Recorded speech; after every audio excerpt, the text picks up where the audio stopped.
दोस्तों, क्या विपक्ष पूरी तरह से तमाम चुनावों का बहिष्कार कर सकता है? सारे चुनाव का बहिष्कार करने का फैसला क्या इंडिया गठबंधन ले सकता है? दोस्तों, क्या इंडिया गठबंधन ये फैसला ले सकता है कि वो लोकसभा से सामूहिक तौर पर इस्तीफा दे दे? जी हां, सामूहिक तौर पर इस्तीफा, और वो भी सीधा राष्ट्रपति भवन जाकर राष्ट्रपति को। दोस्तों, बिहार के चुनावी नतीजे, इस पर विश्लेषण होगा, होता रहेगा, होना भी चाहिए, लेकिन इन चुनावी नतीजों ने कईयों को हैरान किया है। कई लोग तो ये भी कह रहे हैं कि कांग्रेस पार्टी जब अपने स्वर्णिम दौर में थी तो भी उसका 90% स्ट्राइक रेट नहीं रहा। तब जब कांग्रेस पार्टी के अलावा कोई पार्टी ही नहीं थी, तो फिर ये कैसे हो गया कि बीजेपी ने ऐसा परफॉर्म कर दिया बिहार में? और इस मुद्दे पर विपक्षी दल तो बोलते रहेंगे, लेकिन निर्मला सीतारमण के पति और अर्थशास्त्री परकला प्रभाकर ने एक प्रोग्राम में एक सुझाव दिया है, विपक्ष से यह कहते हुए कि अब आपके पास चुनाव का बहिष्कार करने के अलावा कोई विकल्प नहीं है, और ये बहिष्कार केवल हम चुनाव नहीं लड़ेंगे से नहीं चलेगा। बाकायदा इस बहिष्कार से पहले आपको लोकसभा से सामूहिक तौर पर इस्तीफा देना पड़ेगा। दोस्तों, निर्मला सीतारमण के पति, जो कि इस सरकार के घोर आलोचक रहे हैं और चुनाव आयोग पर निरंतर सवाल उठाते रहे हैं, उन्होंने एक यूट्यूब चैनल से बातचीत में कहा, बीजेपी के पास महिला मोर्चा, युवा मोर्चा, किसान मोर्चा वगैरह था, लेकिन अब उसके पास इलेक्शन मोर्चा भी है। भारत के चुनाव आयुक्त बीजेपी के इलेक्शन मोर्चा बन चुके हैं। मुझे लगता है इस इलेक्शन कमीशन को हटाया जाना बहुत जरूरी है। पूरे विपक्ष को लोकसभा छोड़ देनी चाहिए। दूसरा, पूरे विपक्ष को चुनाव का बहिष्कार करना चाहिए। जब तक ये स्थिति ठीक नहीं होती, ऐसा चुनाव लड़के विपक्ष ऐसे चुनाव को प्रामाणिकता दे रहा है। विपक्ष किसी भी तरह की गलतफहमी में ना रहे कि वो ये चुनाव हार गया तो अगला जीत जाएगा। ऐसा कुछ नहीं होने वाला। विपक्ष को साथ आकर पूरे सिस्टम पर दबाव डालना ही होगा। क्यों सभी विपक्षी दल और सिविल सोसाइटी के लोग राष्ट्रपति के पास जाकर नहीं कह सकते कि ये क्या हो रहा है? उनसे कहे विपक्ष कि या तो आप फैसला लीजिए या फिर ये हमारा इस्तीफा, इसे रखिए। अंत में विपक्ष को ये करना ही पड़ेगा। चुनाव का बहिष्कार करके सड़कों पर उतरकर आंदोलन के अलावा विपक्ष के पास कोई विकल्प नहीं। दोस्तों, परकला प्रभाकर, जो कि लोकतंत्र पर लगातार बोलते रहे, वो अब कह रहे हैं कि चुनाव का बहिष्कार आज नहीं तो कल तो विपक्ष को करना ही पड़ेगा। और ये केवल चुनाव के बहिष्कार का मामला नहीं है।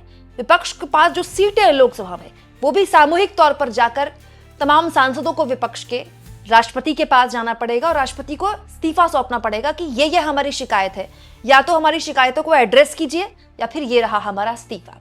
अब ये बात परकला प्रभाकर ने कह तो दी बड़ी आसानी से, लेकिन दोस्तों, एक प्रैक्टिकल बात यह है कि हमारे देश में एक सरकारी नौकरी पेयोन की भी लग जाए तो कोई इस्तीफा नहीं देता। और दोस्तों, फिर कोई सांसद बनाए, विधायक बनाए, चाहे वो विपक्ष का ही है, वो इस्तीफा क्यों देगा जब उसको पता है कि उसने चुनाव लड़ने में कितना खर्चा किया है? ये तो प्रैक्टिकल बात है। दूसरा, अगर एक पार्टी ऐसा फैसला ले भी ले, चलिए मान लिया कांग्रेस पार्टी ने फैसला ले लिया, लेकिन उससे क्या होता है? ये बात सही है दोस्तों कि लोकसभा में कांग्रेस दूसरे नंबर की पार्टी है, लेकिन ये बात भी सही है कि लोकसभा में तीसरे नंबर की पार्टी है समाजवादी पार्टी। ये बात भी सही है कि लोकसभा में चौथे नंबर की पार्टी है ममता बनर्जी की पार्टी, तृणमूल कांग्रेस। मतलब लोकसभा में एक नंबर की पार्टी बीजेपी है, बाकी 2, 3, 4 तीन पार्टियां जो हैं वो विपक्ष की हैं।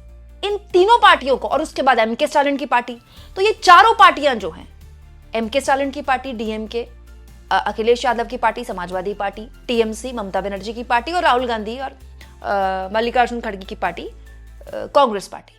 तो इन पार्टियों को सामूहिक तौर पर यह फैसला लेना पड़ेगा। कैसे पॉसिबल है ये? अब दोस्तों, परकला प्रभाकर ये कह रहे हैं कि अगर आपको ये लगता है कि आप ये चुनाव हार जाएं, अगला जीत जाएं, तो ये नहीं होने वाला। लेकिन नेता तो ऐसा नहीं सोचता। भाई, ममता बनर्जी ने कल से, उनकी पार्टी ने कल से ये कहना शुरू कर दिया है कि बीजेपी को अगर ये लगता है कि ये ऐसा बिहार वाला खेल यहाँ कर देगी तो ये सब नहीं होने वाला यहाँ। क्योंकि ममता बनर्जी को लगता है कि वो बीजेपी को हरा सकती है, और ममता बनर्जी ने हराया भी है बीजेपी को। ऐसा तो है नहीं कि ममता बनर्जी ने पूर्व में 2 बार, पिछली बार तो मतलब ऐसा लग रहा था कि बीजेपी सरकार बना ही लेगी, लेकिन ममता बनर्जी ने न केवल बीजेपी को हराया बल्कि लोकसभा चुनाव में तो बीजेपी की जीती हुई सीट भी छीन ली।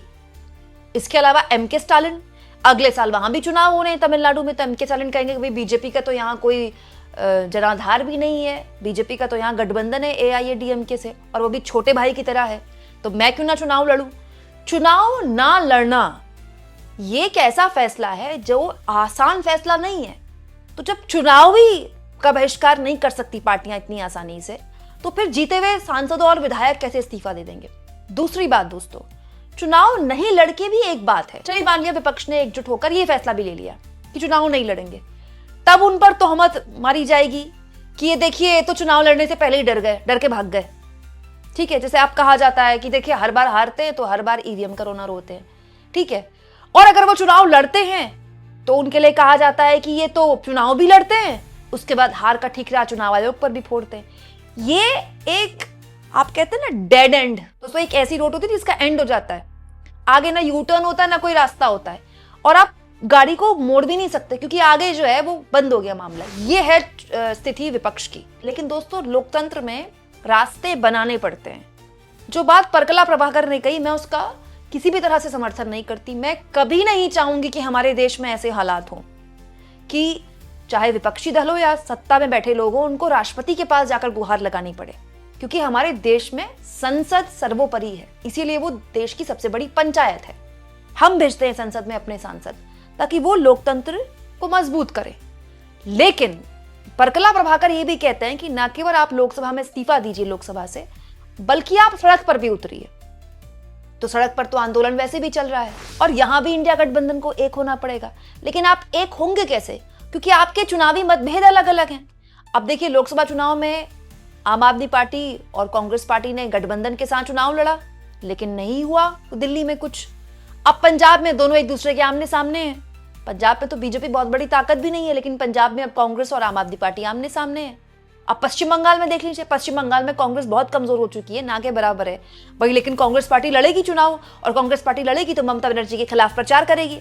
अगर राहुल गांधी या प्रियंका गांधी वहां जाते हैं प्रचार के लिए तो ममता बनर्जी के खिलाफ ही तो प्रचार करेंगे। अब दोस्तों ये गतिरोध कैसे खत्म होंगे? गतिरोध तो पार्टियों को ही खत्म करने होंगे। दोस्तों चुनाव और आंदोलन साथ भी चल सकता है भाई। हमारे देश में लोकतांत्रिक तरीके से आंदोलन करने का तो अधिकार सबको है ही ना, तो अपने चुनाव भी लड़ते रहे, आंदोलन भी करें साथ में, वो भी हो सकता है। लेकिन आंदोलन करके भी क्या होगा, ये इसीलिए मैंने बोला ना ये डेड एंड है।